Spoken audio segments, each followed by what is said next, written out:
Hallelujah. सबको जय मसीह की। मैं प्रोफेट सुमनदीप और आपका स्वागत है बिशप अमरदीप मिनिस्ट्री में।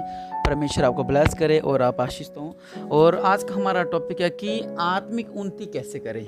हालेलुया। ये मेरी एक वीडियो है, इसके बाद मैं एक वीडियो और बनाऊंगा ताकि आपको अच्छी तरह डिटेल से समझा सकूं और हम आत्मिक आगे कैसे बढ़ सकें। सबसे पहली बात, अगर आप आत्मिक बढ़ना चाहते हैं, अगर आप मुझसे कहते हैं कि आप मेरे लिए प्रार्थना करें कि मैं आत्मिक बढ़ सकूं, आप किसी पास्टर से प्रार्थना करवाते हैं कि पास्टर जी मैं आत्मिक बढ़ सकूं, तो आप आत्मिक नहीं बढ़ सकते हैं। क्योंकि जब तक आप खुद स्ट्रगल नहीं कर रहे हो, आप खुद अपनी लाइफ को चेंज नहीं कर रहे हो, आप खुद अपने जो आपका जो हालात, आप उन हालातों को नहीं बदल रहे हो, तो हमारी प्रार्थना करने का कोई फायदा नहीं है। हाँ, अगर आपने ये सोच लिया कि हम आत्मिक आगे बढ़ना चाहते हैं और परमेश्वर हमारी मदद करे, और जैसे मैं आज कुछ बातें आपको बताऊंगा, अगर आप वैसा कर रहे हैं तो आप, गारंटी है मेरी, आप आत्मिकता में भरपूर हो जाओगे। हालेलुया। आत्मिक होती क्या है? बहुत से ऐसे लोग हैं जो सिर्फ चंगाई के लिए आते हैं, बहुत से ऐसे लोग हैं जो सिर्फ अपने बिजनेस के लिए आते हैं, बहुत से ऐसे लोग जो अपने सिर्फ बेबी ब्लेसिंग्स के लिए आते हैं, लेकिन बहुत ही कुछ % लोग ऐसे हैं जो आत्मिकता के लिए आते हैं। और जो आत्मिक बन गया, उसके ऊपर कभी संकट, कभी क्लेश, कभी समस्या कुछ भी आ जाए, और निरंतर परमेश्वर में बना रहता है और उसका एक लेवल एक ऊंचा हो जाता है। आत्मिक उन्नति करना मतलब कि आपका लेवल को अपने ऊपर लेके जा रहे हो। हालेलुया। अलीशा को चारों तरफ से घेर लिया। उसका चेला बोला, हाय हाय स्वामी, हम क्या करें? अलीशा ने कहा जो हमारी पास आए वे उनसे 2 गुने हैं। वो कहता कहाँ मुंह चलो, दिख नहीं रहे, क्योंकि वो इसलिए नहीं देख पा रहा था क्योंकि वो सांसारिक आंखों से देख रहा था, लेकिन अलीशा आत्मिक आंखों से देख रहा था। और जैसे उसने कहा परमेश्वर इसकी आंखें को खोल दो, और जैसे उसकी आत्मिक आंखें खुली और वह उन्हीं आंखों से देखने लगा कि स्वर्गदूतों ने उन्हें घेर रखा है। पहले उसे नहीं दिखाई दे रहे हैं क्योंकि वो आत्मिक नहीं था। ये होता है आत्मिक होना। आत्मिक होने के लिए सबसे पहला पॉइंट यह है कि आपको निराशा से बाहर निकलना है। हालेलुया। अगर आप ये मत सोचें भी मैं अगर आत्मिक बन गया तो निराशा भाग जाएगी। नहीं, निराशा को भगाने के लिए आत्मिक होने के लिए आपको पहले निराशा भगानी पड़ेगी। हालेलुया। अगर आपके जीवन में निराशा है, किसी ने कुछ बोल दिया, आपकी तबीयत खराब होगी। किसी ने आपको कुछ बोल दिया और आपका ऊपर संकट आ गया। किसी ने कुछ बोल दिया और आप खाना नहीं खा रहे हो। किसी ने कुछ बोल दिया, आप बीमार हो गए हो। किसी ने कुछ बोल दिया, आप डिप्रेशन में चले गए हो। आपने किसी की बातें सुन ली, आप घबराहट में चले गए हो। आप मसीह में अच्छा चल रहे हो और आपको किसी ने बोल दिया कि ऐसा ऐसा मसीह का विरोध हो रहा है, तुम्हारा भी विरोध होने लग जाएगा, और तो फिर डर गए। यह आत्मिक नहीं है। आत्मिक का मतलब यह है कि अगर आप आत्मिक होना चाहते हो तो निराशा से बाहर निकलें। हालेलुया। जो लोग हैं ये, अगर आपको आत्मिक देखना चाहते हैं तो ये आपको निराशा में डालना चाहेंगे। अगर आप चाहते हो कि हम आत्मा में बढ़ना चाहते हैं तो लोग आपको निराशा में डालेंगे, लोग आपको नेगेटिव विचारों में डालेंगे, लोग आपको परेशानियों में डालेंगे। अगर आप इनसे बाहर निकल गए तो आप आत्मिक हैं। अगर आप एक बार आत्मिक बन गए, उसके बाद अगर आपके ऊपर कोई निराशा, कोई संकट, कोई परेशानी आती है, फिर टेंशन लेने की बात नहीं, क्योंकि आप आत्मिक हो। लेकिन आत्मिकता में आने के लिए, एक नया लेवल को पाने के लिए थोड़ा स्ट्रगल, थोड़ा संघर्ष और थोड़ा चेतावनियों से आपको गुजरना पड़ेगा। हालेलुया। सबसे पहली बात, निराशा से बाहर निकलें। और दूसरी बात, अगर आप आत्मिक बनना चाहते हैं तो आप नाइट प्रार्थना किया करें। जैसे हम भी नाइट प्रेयर करते होते हैं, आप नाइट प्रार्थना करें। ज्यादा नहीं, 2 से 3, नहीं तो 3 से 4, नहीं तो 2 से 6, नहीं तो 1 से 6, जितना आप चाहें, चाहे 45 मिनट, चाहे आधा घंटा, लेकिन आप नाइट में प्रार्थना करना शुरू करें अगर आप आत्मिक में आगे बढ़ना चाहते हैं तो। ये नहीं है कि आप प्रार्थना कर रहे हो हालेलुया हालेलुया हालेलुया, और आपका ध्यान ये है बाहर बर्तन खड़कर हैं और आप कह रहे हो कि शायद बिल्ली आ गई है, शायद मेरी बेटी उठ गई है, शायद मेरा बेटा उठ गया है। हालेलुया। ये इससे आप आत्मिक नहीं बन पाओगे। आपका एक पॉइंट टू पॉइंट आपका दिमाग परमेश्वर के चरणों में होना चाहिए। अब जैसे मैं प्रार्थना करता हूँ, मैं क्या करता हूँ, मैं अपने आंखों को बंद करता हूँ और मुझे हमेशा एक सिंहासन दिखाई देता है। इसका राइट लेफ्ट स्वर्गदूत है और परमेश्वर बहुत सी बड़ी चेयर पे हैं, और वहां पर व्हाइट बादल बादल और चारों तरफ स्वर्गदूत हैं, और ज्यादातर स्वर्गदूत के हाथ में तूरियां हैं बजाने वाली। अगर मैं ज्यादा गहराई में जाता हूं तो मैं ये सीन देखता हूं और मैं ये महसूस करता हूं मैं परमेश्वर के चरणों में बैठा हुआ हूं और परमेश्वर के पांव का मैंने अपनी गोद में रख रखा है। ये होती है आत्मिक बातें करना। आत्मिक क्या है? आज अगर मेरे साथ किसी ने कोई धोखा किया है, अगर मेरे साथ कुछ प्रॉब्लम चल रही है, अगर मैं कर रहा हूँ चल यार इस मैं खुदकुशी कर लेता हूँ और मैं खुदकुशी भाग करने चला गया, अगर मैंने मेरे आप को रोक लिया तो मैं आत्मिक हूं। हालेलुया। अगर हम सोचते हैं कि इन चीजों से बाहर तो आप आत्मिक हैं, अगर आपने सोचा मेरे साथ बुरा हो गया, आज मैं कुछ ऐसा कर लेती हूँ, मेरे साथ बुरा हो गया, आज मैं ऐसा कर लेती हूँ, मेरे साथ बुरा हो गया, आज मैं ऐसा कर लेती हूँ, तो आप आत्मिक नहीं हैं। आपके हालात कैसे हैं? आप कह रहे मेरे हालात नहीं बदल रहे, हालात नहीं बदल रहे हैं, आप सोचो मैं सुसाइड कर लेती हूँ, तो क्या सुसाइड करने से वो हालात बदल पाएंगे? नहीं बदल पाएंगे। हमने उन हालातों को मारना है, ना कि अपने आप को मारना है। हालेलुया। और आप जब नाइट प्रार्थना करोगे, परमेश्वर आपके मनों को बदलेगा। हालेलुया। तीसरी बात, आप संयम रखें और वफादार रहें।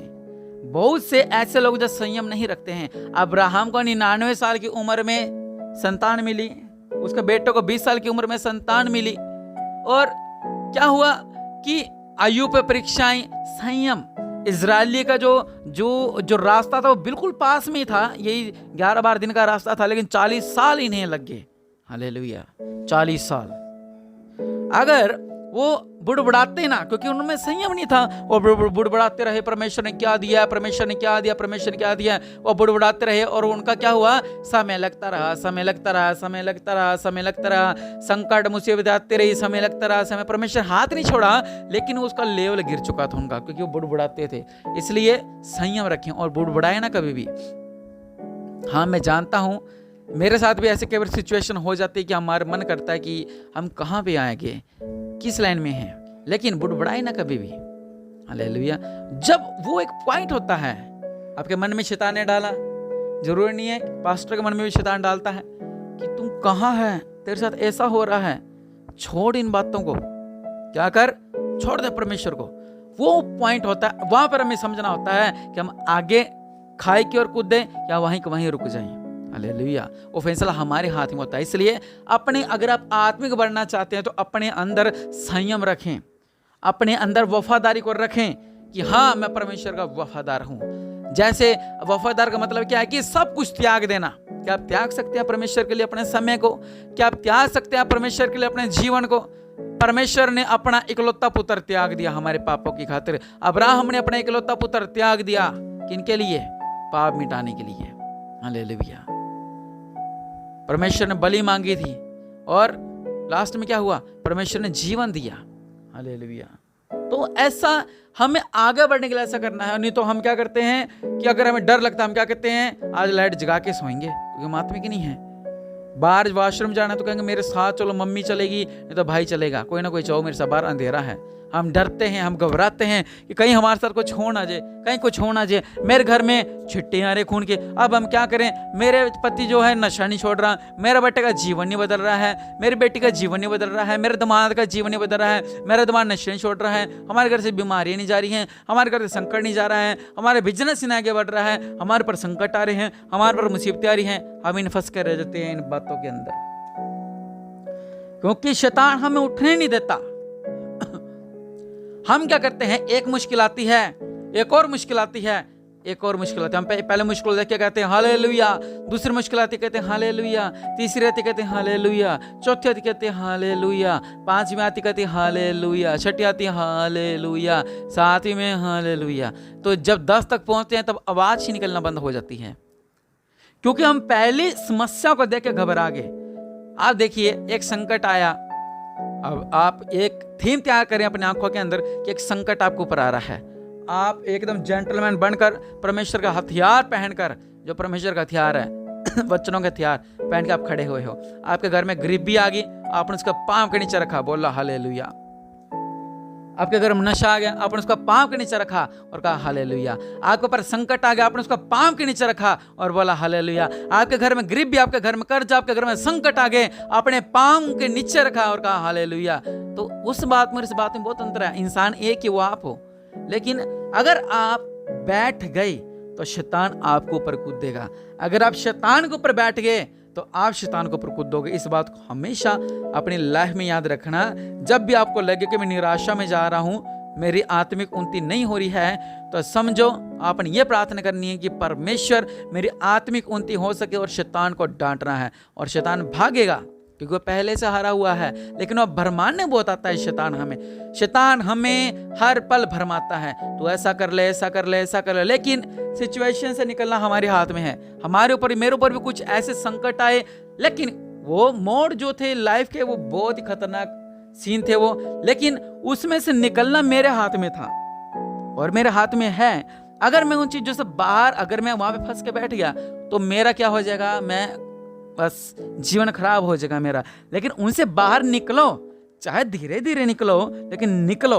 अगर आपने उस संकट को देख लिया कि आपके साथ ऐसा हुआ है, तो आप कह रहे हो मेरे साथ ऐसा हो गया, मेरे साथ ऐसा हो गया, मेरे साथ ऐसा कर दिया, इस पर हमने विश्वास किया तो उसने मेरे साथ ऐसा कर दिया, मेरे बिजनेस में धोखा दे दिया मेरे भाई ने, मेरे भाई पैसा नहीं दे रहा है, मेरी पत्नी ने धोखा दे दिया, मेरे पति ने धोखा दे दिया, मेरे जीवन में संकट है। अगर आप यहीं बुड़बुड़ा रहे हो और यहीं रुके रह जाओगे, तो आप आगे नहीं बढ़ पाओगे। आपने अपने जीवन को थोड़ा सा आगे बढ़ाना है। अगर आपका पति नशा करता है, तो आप एक ही बात कह रहे हो, मेरा पति नशा करता है, मेरा पति नशा करता है, मेरा पति नशा करता है, मेरा पति नशा करता है। आप अपने आवाज को बदलें कि प्रभु यीशु मसीह के नाम से इसका जीवन बदले। आपको पता है कि वो ड्रिंक करके फिर से आ गया है, और आप फिर कहें कि मेरा पति दारू छोड़ेगा, और उसके लिए प्रार्थना करें। वो फिर ड्रिंक करके आ गया, फिर कहें कि आज मेरा पति दारू छोड़ेगा। और हम जब देखते हैं, हम क्या कहते हैं, अरे यार फिर दारू पी के आ गया। फटाफट शैतान हमारे पास आ खड़ा हो जाता है। हम क्या कहते हैं, इतनी प्रार्थना की, उससे प्रार्थना करवा ली, उपवास भी रख लिए, सब कुछ करके देख लिया, लेकिन शैतान फिर मेरे घर में आ गया है। अब मैं क्या करूं, ये फिर से दारू पी के आ गया। तो शैतान हमें भरमाता है, हमने भरमाना नहीं, हमने डांटना है शैतान को प्रभु यीशु मसीह के नाम से। अगर आप आत्मिक आगे बढ़ना चाहते हैं, तो आप उपवास रखें परमेश्वर के लिए, और कहें परमेश्वर आज हमारे साथ ऐसा होने वाला है। आप अपने लिए उपवास रखें, अपने चर्च के लिए उपवास रखें, अपने परिवार के लिए उपवास रखें, लेकिन उपवास जरूर रखें अपने लाइफ के अंदर, अगर आप आगे बढ़ना चाहते हैं तो। और अगर आप आत्मिक उन्नति चाहते हैं तो। और सबसे बड़ी बात, आपको जो भी आपको शैतान आपके आगे एक थीम तैयार करता है। अब सुनिए, जैसे कि बच्चा है, वो जब हम रिपोर्ट कराते हैं तो रिपोर्ट आती है पॉजिटिव कि हाँ ये प्रेग्नेंट है, तो हम क्या कहते हैं, हम उससे कहें तू बच्चा दिखा, हमें बच्चा दिखा। क्या बच्चा दिखा पाएगी? आप बताइए, वो क्यों नहीं दिखा पाएगी? क्योंकि उसका समय अभी नहीं आया है। 9 महीने बाद समय आएगा जब वो अपने बच्चे को दिखा पाएगी। हालेलुया। हम क्या, अगर हम जिद करके बैठ जाए, हमें तो अभी बच्चा दिखा, तूने बोला तू पॉजिटिव है, तू प्रेग्नेंट है, तू हमें अभी बच्चा दिखा, क्या कोई ऐसा कह सकता है? ये तो कुदरती है, कोई भी नहीं उसे कह सकता। तो हम जब मसीह में आते हैं, तो हम ऐसा क्यों कहते हैं, पहले मेरे जीवन में ऐसा पहले करके दिखाओ, मेरे जीवन में ऐसा नहीं हो रहा है, मेरे जीवन में ऐसा नहीं हो रहा है, मेरे जीवन में ऐसा नहीं हो रहा है। आप संयम रखें, आप धीरज रखें, परमेश्वर जरूर आपके जीवन में अद्भुत कार्य करेगा। आत्मिक उन्नति करने के लिए आप इन बातों को समझे कि आप कर क्या रहे हो। आपने इन बातों से बाहर निकलना है कि परमेश्वर आपके जीवन में अद्भुत कार्य करे। हालेलुया। अगर आप इन चीजों से बाहर निकलना चाहते हैं, अगर आप आत्मिक बनना चाहते हैं, तो सिर्फ निराशाओं को छोड़ो। और अगर आपके मन में कुछ ऐसी बातें, वहां पे आप खड़ा होना जरूरी है। अगर मैं ये कहूं कि मुझे अगर अब देखिए, अब मैं जहां भी प्रार्थना करने जाता हूं, मुझे बहुत से लोग खुशी की बातें बताते हैं, बहुत से लोग दुखी की बातें बताते हैं। अगर उनका दुख सुन के मैं घर आके खाना ना खाऊं और मैं परेशान हो जाऊं, मैं बीमार हो जाऊं, मैं 3-4 दिन तक सैड अपने कमरे में बैठा और मैं रोता रहूं, क्या ऐसा ही है? नहीं सही। लोगों का काम है, हमें वो दुख बताएंगे, हमें परेशानी बताएंगे। इस संडे बहन कह रही थी कि उनका कोई भाई था, उसके सिर में तलवार मार दी है, मुंह पे तलवार मार दी है, 72 घंटे का डॉक्टर ने समय दिया है कि वो बच जाए। तो लोग हमें दुख बताते हैं। आप भी अपने आप को ऐसा बनाएं कि जब आपके ऊपर दुख आए, आप उस दुख में खड़े रहें, घबराएं नहीं, परेशान ना हो, परेशानियों में ना जाएं। आप उस दुख में खड़े रहें और कहें कि मैं प्रभु यीशु मसीह के नाम से इस दुख में मैं खड़ा हुआ हूं, तो परमेश्वर आपके साथ खड़े होंगे। अगर आप घबरा गए, अगर आपने चिंता कर ली कि हाय मेरा क्या होगा, हाय मेरा क्या होगा, तो क्या हो जाएगा? आप बंधन में फंस के बैठ जाओगे। इसलिए आप नेगेटिव विचारों से बाहर निकलें। लेकिन लाइफ में एक बात याद रखना, खुशी भी आती है, गम भी आता है। अगर आपको गम देख के अगर आप घबरा जाते हो तो फिर मुश्किल है। आप अपने आप को तैयार करें और कहें हर एक दुख में, हर एक सुख में मैं परमेश्वर के साथ हूं। अपनी आंखों को बंद करें, समय ज़्यादा हो रहा है, मैं एक पार्ट और बनाऊंगा ताकि आप उनको सुने और परमेश्वर आपके जीवनों में अद्भुत कार्य करे। मेरे पिता, दया करने वाले परमेश्वर प्रभु जी, आपके नाम से आज जो लोग आत्मिक होना चाहते हैं अपने शरीर पे हाथ रखें। मेरे पिता परमेश्वर प्रभु, जिस तरह मेरे पिता मैंने इनसे कहा ये निराशा से बाहर निकले और निराशा से बाहर निकलने पाए, ये उपवास रखने वाले हों और ये रात को प्रार्थना करने वाले हों और एक वफादार रहें, ये संयम रखें और ये धीरज रखें और मसीह जीवन में दौड़ते रहें। आपने कहा आत्मिक उन्नति करते रहो, ये आत्मिक उन्नति करते रहे मेरे पिता परमेश्वर प्रभु जी। और कभी भी निराशा के आगे घुटने न टेकें और कुछ भी इनके जीवन में अगर कुछ भी बुरी बातें होती हैं उनका आगे घुटने न टेके, बल्कि सीना चौड़ा करके खड़े रहें कि आज संकट में यहाँ पे हूँ। और निश्चय परमेश्वर इनके जीवन में अद्भुत कार्य करो और ये सब लोग आशीष होने पाए, आपकी महिमा को देखने पाए। इनके बीच में अद्भुत कार्य करो और इस वचन के द्वारा इनके रूप बदल जाए। और ये जो डरते हैं नेगेटिव विचारों से, उनको कुछ बोलने से पहले हम कहना तुम्हें एक बात बताते हो, घबरा जाते हैं कि क्या होगी ये बात, तो इन बातों से आप बाहर निकले प्रभु विश्वास के नाम से और अपने आप को इतना मजबूत कर लें कि परमेश्वर आपका जीवन में अद्भुत कार्य कर सके। मेरे पिता इन्हें ब्लेस करो, आशीष दो प्रभु विश्वास के नाम से, आमीन।